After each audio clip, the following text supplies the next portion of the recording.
Hey, Gabriel, Hey, Gabriel Jose. where are we today? I'm in my apartment.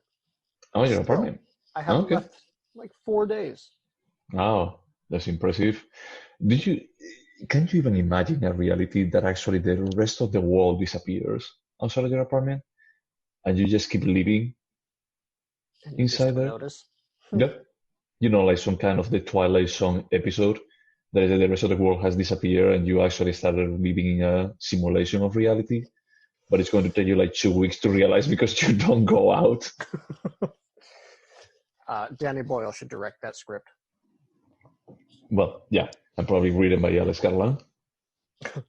Like Sunshine, Such a good movie.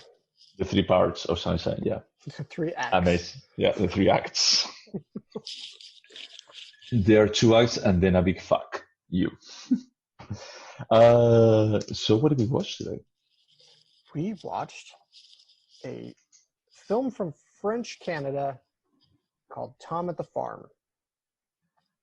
So I think that this was your pick. So It what did you pick it? absolutely was.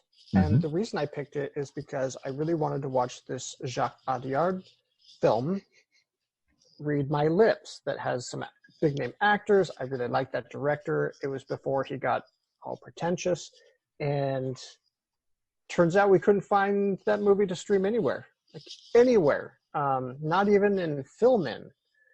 Wow. So I was, while I was trying to find it, I came across a couple other movies I wanted to watch, and then I picked one that I had already seen, but I wanted to rewatch, and I was like, okay, we'll do that one. And then Tom at the Farm got suggested to me by the website. I read some reviews, pretty good reviews, psychological thriller, I guess. I mean, that's generous. Um, the main actor is gay. It's about gay psychological sexual games. That's Mm-hmm. what they promised me. Yeah. Yeah. It's what they promise. That's for sure. So that's how we arrived at Tom at the Farm. Gotcha. So yeah, basically Google qualifies it, or like qualifies it like thriller drama. I'm not completely sure if thriller is the right thing, but sure. So about the movie itself, the summary of the movie is like he's this gay kid in his 20s that lives in Montreal, and he goes to this small village in the middle of Canada, to visit in the middle of French Canada, uh, to visit the family of his lover that just passed away. So just a quick question before I actually move forward with the summary. Do they ever say how did he die? They never do, and then the mom eventually asks that question, right? Yeah. And they don't answer it again. But the opening scene is someone writing a terribly sad note on toilet paper with a marker. So I just assume he killed himself, but they never say. Yeah.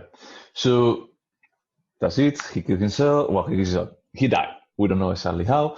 And he goes to visit the family, but the family doesn't know that his son, sorry, the mother doesn't know that his son was gay. They own a farm with a stock, and then the brother of the deceased shows up, and he's this extremely violent, intense guy that clearly has a very strong homophobia in him, but probably he's gay. There is never like a Yep, sexy that dude's scene. so gay. There is never a sexy scene per se, but there is this kind of dynamic between both of the characters, the young kid, the young gay kid, the lover, and the brother. That it is that there is some kind of attraction. The brother doesn't want to be left alone, and he's a bit abusing of him, but at the same time of the lover. But he doesn't want him to leave. Albeit he's treating him like garbage, and he's accepting being treated like garbage because partially he may feel responsible for the death of his lover, and two, he actually sees his lover in him. Yeah. And I So also think there's something that makes him attracted to that in relationships. And maybe, I don't know, there may be like this kind of masochistic perspective after you lose someone like pretty close to you that you blame yourself and you want to just that kind of punishment. So maybe it's that, but there is never like a complete development of the character. So some of his actions, to me, they felt random. Is a The brother's actions. no, not the lover. Okay, Yeah, the brother, I can see it. There's Tom. this kind of yeah. Tom is the lover, and the brother was Francis. But Francis, I think that is a very stereotypical kind of closeted gay that he actually just use violence as a way of letting that steam go out.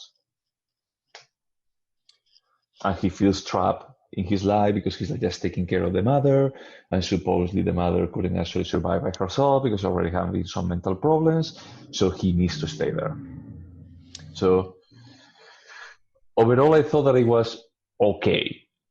I thought that it was like this doesn't get anywhere. Is like I think that there is potential for doing more with this, but you never develop like the characters too much.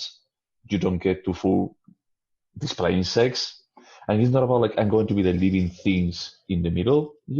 It's a bit more like even if you actually just push them a bit over, and you made like the brother openly gay and just having a success scene with him, I wouldn't care either.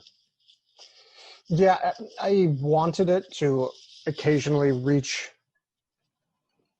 like, I wanted it to be thrilling, and each of the times that he has these insane interactions between Francis and Tom, it almost gets to the psychological sexual thriller games that were promised, but Yeah, it doesn't quite get there.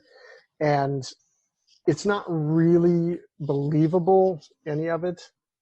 I guess it starts out kind of believable, but then the mom is kind of losing it, like with early onset Alzheimer's or something, and so she becomes like a non-character that you can do whatever with. yeah.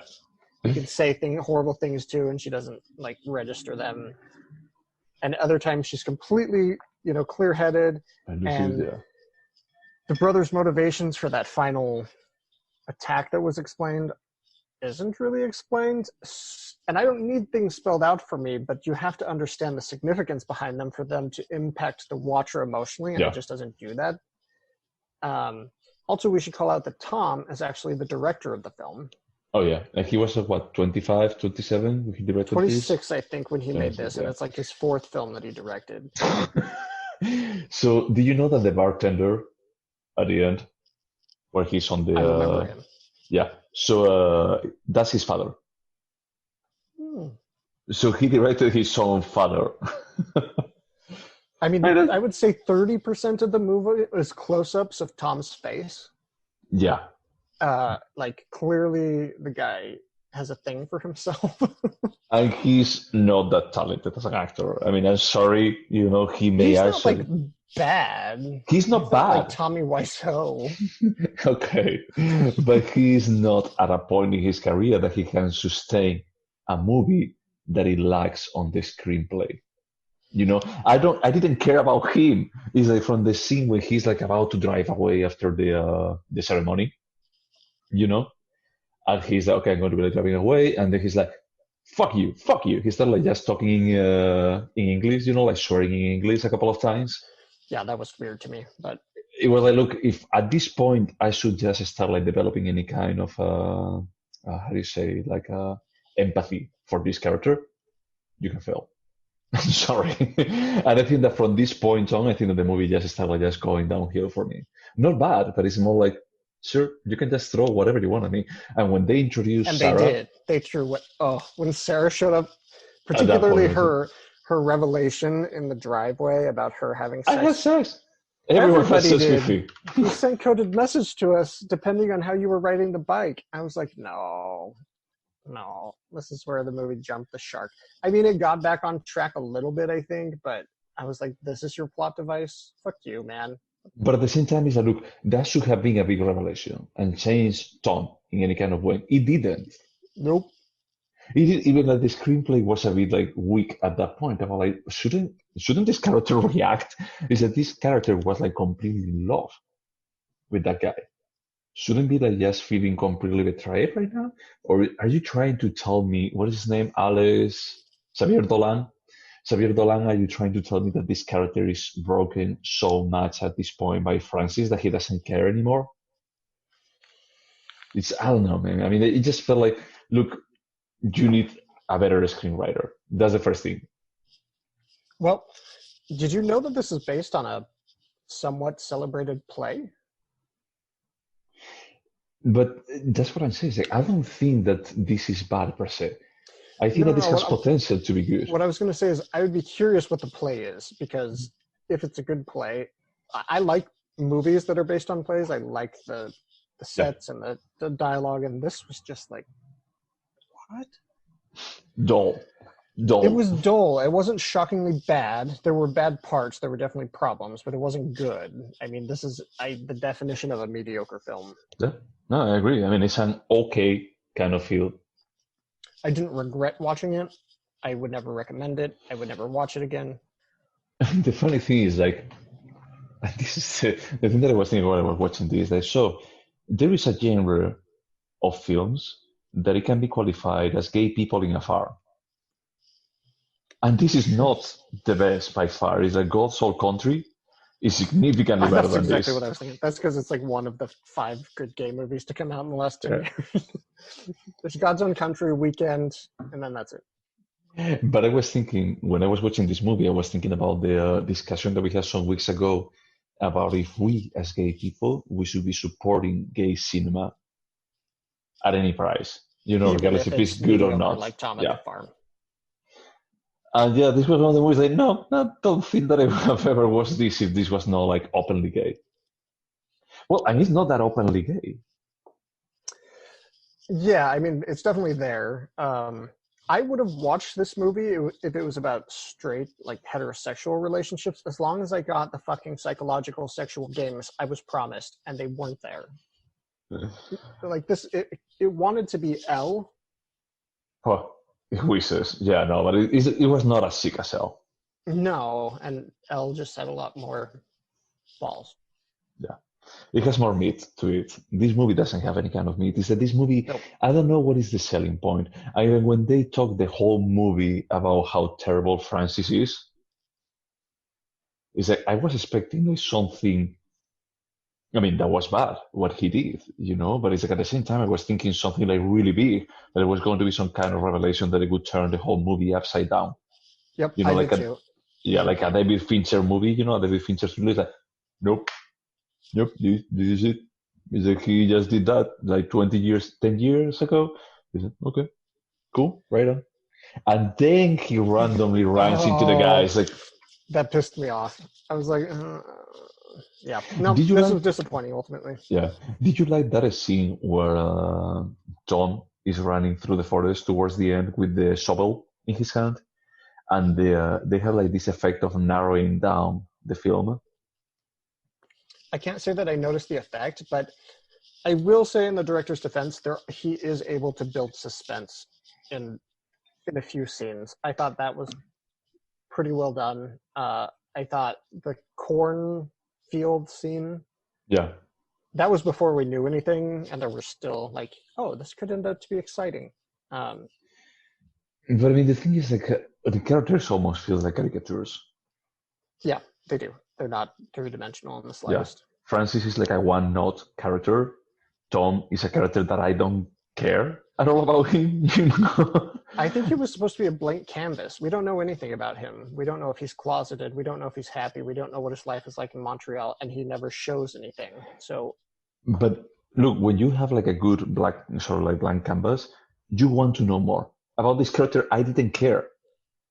He said, "Yeah, I don't know more about you," but he said, "You know what? I don't care I just about didn't care about Sarah." any of them I don't except care. for Francis, who was pretty hot. I was wondering if you would actually say that. I wanted him to terrorize me in a cornfield. I was wondering if you would actually find that hot.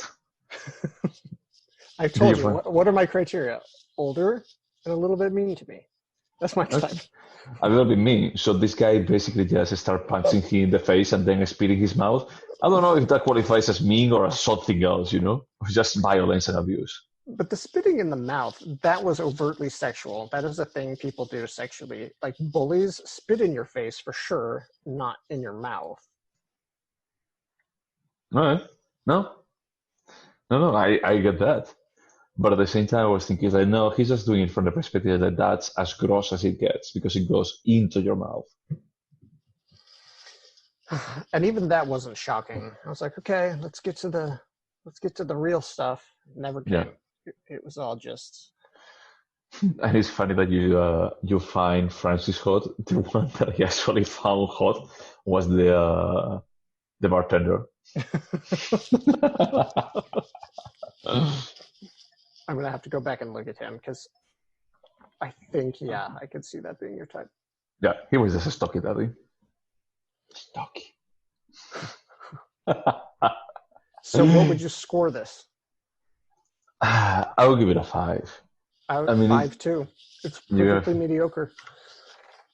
it's like I wanted to give it more, and at the beginning I was like, oh, this is good.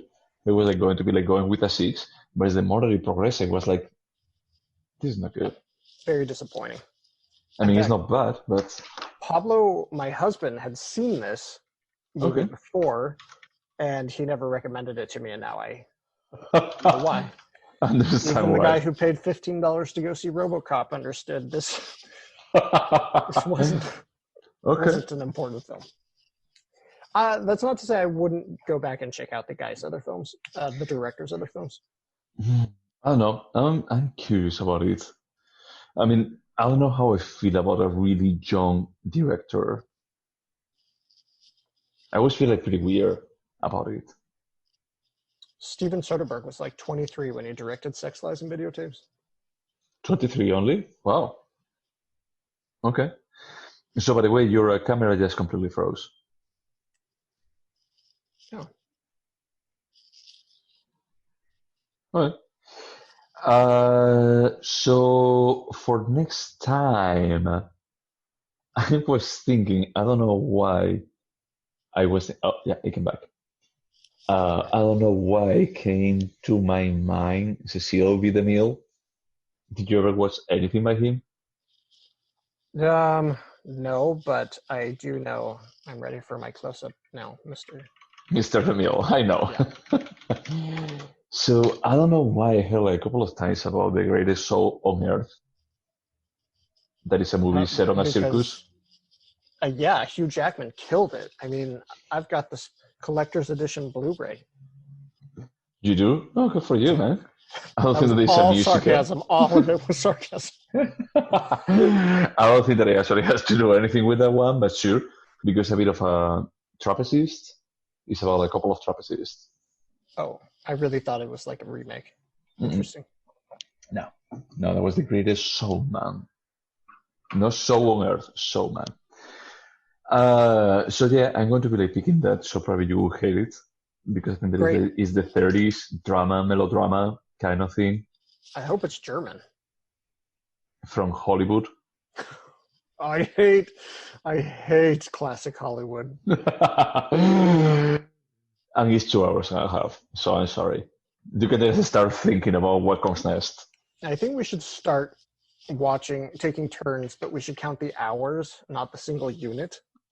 So we can watch like 5 of my movies to 2 of yours. No way, man. Or no just way. one single 8-hour Ingmar Bergman film. You can just accumulate, I would just pick 3 movies of 3 hours and they would pick like just one from Ingmar Bergman. All right. Well, I'll watch it. All right. Just looking forward to hear what you think. Thank you so much, folks, for listening. Wash your hands. Bye.